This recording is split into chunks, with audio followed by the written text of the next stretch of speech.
कारण देशामध्ये नुकत्याच 5 राज्यांच्या विधानसभेच्या निवडणुका पार पडल्यात आणि यानंतर पंतप्रधान नरेंद्र मोदी यांनी देशवासियांना एक मोठं आवाहन देखील केलेलं आहे। पुढच्या वर्षभर देशवासियांनी सोनं खरेदी करू नये, सोबतच पेट्रोल आणि डिझेलचा वापर देखील कमीत कमी करावा असं आवाहन थेट पंतप्रधान नरेंद्र मोदींनी केलंय।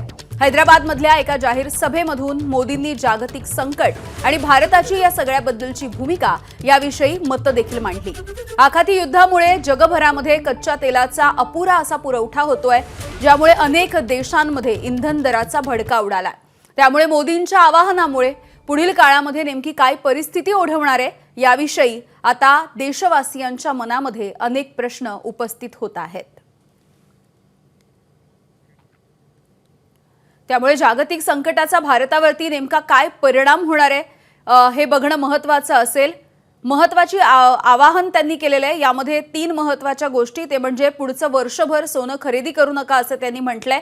पेट्रोल आणि डिझेल अशा इंधनाचा वापर कमीत कमी करा, सोबतच खाद्यतेलाचा वापरही जपून करण्याचं आवाहन आहे।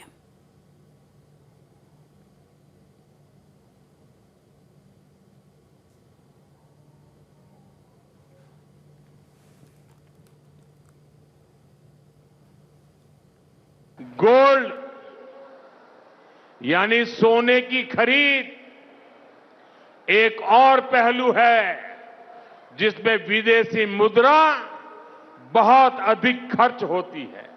हमको ये तय करना पड़ेगा कि साल भर तक घर में कोई भी फंक्शन हो, कोई भी कार्यक्रम हो, हम सोने के गहने नहीं खरीदेंगे, सोना नहीं खरीदेंगे।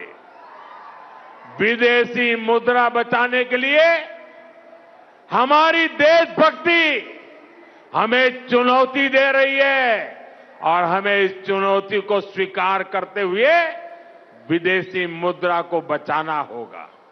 पेट्रोल डीजल का संयम से इस्तेमाल करना।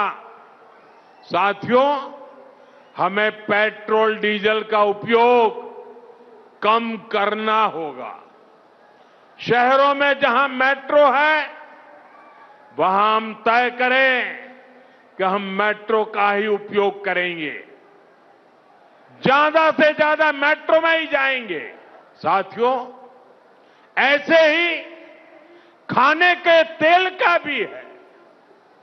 इसके आयात के लिए भी बहुत बड़ी मात्रा में हमें विदेशी मुद्रा खर्च करनी पड़ती है।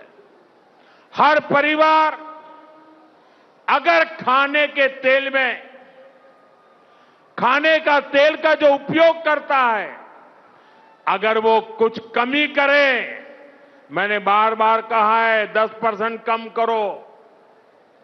अगर हम तेल खाना कम करें ना, तो भी वो देशभक्ति का बहुत बड़ा काम है। तर पंतप्रधान नरेंद्र मोदी यांनी हे आवाहन केलं आणि यानंतर राज्यामधल्या नेत्यांनी नेमकी काय प्रतिक्रिया दिलेली आहे आपण बघूया।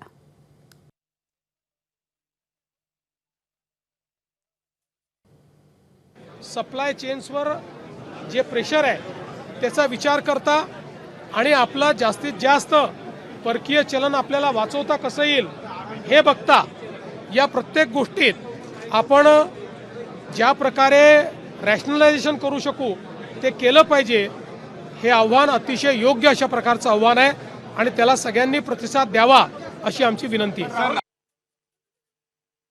माननीय पंतप्रधान नरेंद्र मोदींचं आव्हान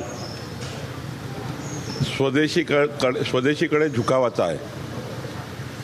पेट्रोल डिझेल विदेशात आयात करावं लागतं, गॅस विदेशात आयात करावी लागतं, सोनं सुद्धा कधी कधी विदेशात येतं आणि त्यामुळे देशातला पैसा हा विदेशात जाऊ नये आणि जी काही युद्धजनक परिस्थितीमध्ये संपूर्ण जगभरात महागाई वाढलेली आहे, त्या महागाईचा फटका या देशाला होऊ नये म्हणून या ठिकाणी मला असं वाटतं हे आव्हान आहे। हे आव्हान सकारात्मक घेऊन जनतेने स्वदेशी वस्तूचा वापर करणे हाच या ठिकाणी महत्त्वाचा निर्णय घ्यावा असं मला वाटतं। जगभरात विविध ठिकाणी असलेल्या युद्धाची परिस्थिती आणि त्यामध्ये सप्लाय चेन पुरवठा साखळीमध्ये पडणारा व्यत्यय, त्यातनं परदेशातून भारतात येणारा आयात माल, आयात करणाऱ्या गोष्टींची आवश्यकता, यावर कुठेतरी मर्यादा घातल्या पाहिजेत. जोपर्यंत ही सगळी परिस्थिती निवळत नाही तोपर्यंत आयात करून आपल्या चलनाला होणारा परिणाम याला कुठेतरी आपण मर्यादित केलं पाहिजे, संतुलित केलं पाहिजे. एबीपी माझा, उघडा डोळे बघा नीट.